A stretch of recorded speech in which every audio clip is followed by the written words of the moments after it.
Hi everyone, and welcome back to a brand new episode of Front Row on Economy.lk. In conversation today, I have with me Hien, who is the partner, head of deal strategy at PwC Vietnam. Hi Hien, and welcome to the show. Hi Sharon. Hi everyone. To be here and to present a bit on Vietnam. Thanks, Hien. If you could get into our first question, we've heard a lot about Vietnam and how it's really positioned itself to attract a lot of trade and investment. Being from Vietnam and knowing the story, could you explain to our viewers some of the steps Vietnam has taken to really improve its trade and investment landscape? All right. I think to answer this question, Sharon, we may a bit go to a bit of history of Vietnam, right? For everyone to understand how Vietnam has built it. As everyone may know, back in '75 when the war ended, Vietnam was pretty much a completely closed country. So it took several years to unlock and to really reintegrate to the global economy. And I think the turning point was in the 90s, where Vietnam, where the real strategy of the government was to pretty much become an export hub. So how did it happen? I would say that there were two pillars to that. The first one was to make sure that foreign investors, when they come in here, they have a favorable investment policies and business environment. So there were a series of reforms, for instance, cutting the monopolies of the state-owned enterprise, for instance, going very quick on the construction and working permit and all these things. And the second thing has been the work on the infrastructure. So making sure that when they arrived in here, they have a good infrastructure that can help them build a strong business case for export. So I think all of this has pretty much been tailored around these two pillars, I would say. I would add the third one. I think the third one, which is a bit more recent, has been to work on trading agreements. So relentlessly go from zero in the 90s to now over 17 active free trade agreements, which have boosted Vietnam competitiveness as an export hub. Thank you, Hien. We can see right now a lot of trade shifts taking place even before the pandemic and now even after the pandemic. What are the strategic advantages for Vietnam to benefit from the trade shifts taking place?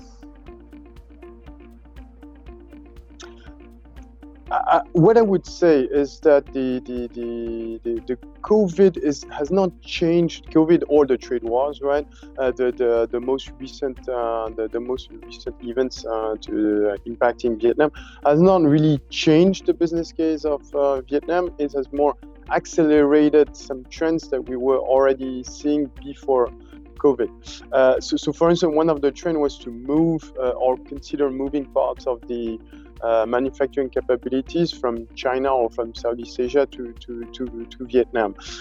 With the trade wars, it has accelerated the trend rather than create a new trend. Right? And same thing goes for COVID, I would say. With COVID, Vietnam has been one of the economy that's luckily for now has been a bit less affected and impacted by COVID, which means that the flow of investment is still quite strong. I think the COVID, if anything, has strengthened Vietnam business case compared to Thailand or Malaysia, for instance, where the impact has been a bit more dramatic, and these countries are somehow competing against Vietnam. So to me, it has more emphasis some trends that we were already seeing before COVID. Thanks, Ian. Right now, given a lot of the trade shifts that we're seeing taking place due to COVID and even prior to COVID, what are some of the strategic advantages for Vietnam to really benefit from this? Well, I think in here my reply would be as follows. I think some flagship, at least, or flagship project would be extremely important. Specifically, if I take the angle of infrastructure, one of the key questions for all the investors is: do I have the correct infrastructure to support my business? And in here, very strong strategic project, for instance, in energy, in power generation, are of premium importance, because that will give the insurance for any foreign investors that yes, they have the correct infrastructure to support their business.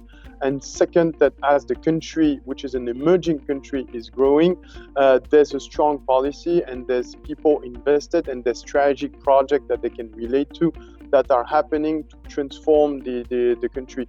We need to understand that most of the foreign investors coming in to set up a hub, they understand that this is an emerging country and by nature it's moving.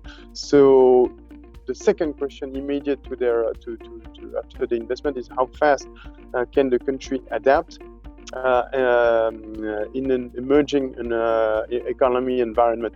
And so in this regard, I'd say any strong flagship strategic project would be helping in giving them assurance that the country policy is moving quite fast to adapt to the emerging environment. Thank you, Hien. I think there were quite a few takeaways for our viewers here, especially what Vietnam did in the 90s, promoting itself as an export hub, focusing really on investors, providing them with favorable investment policies, working on the infrastructure, and working on trade agreements. And how right now Vietnam has really used this base to accelerate kind of the post-COVID outcomes and have it be beneficial to the economy. So thank you, Hien, for joining us today. And to our viewers, stay tuned for further insightful videos like this. Thank you.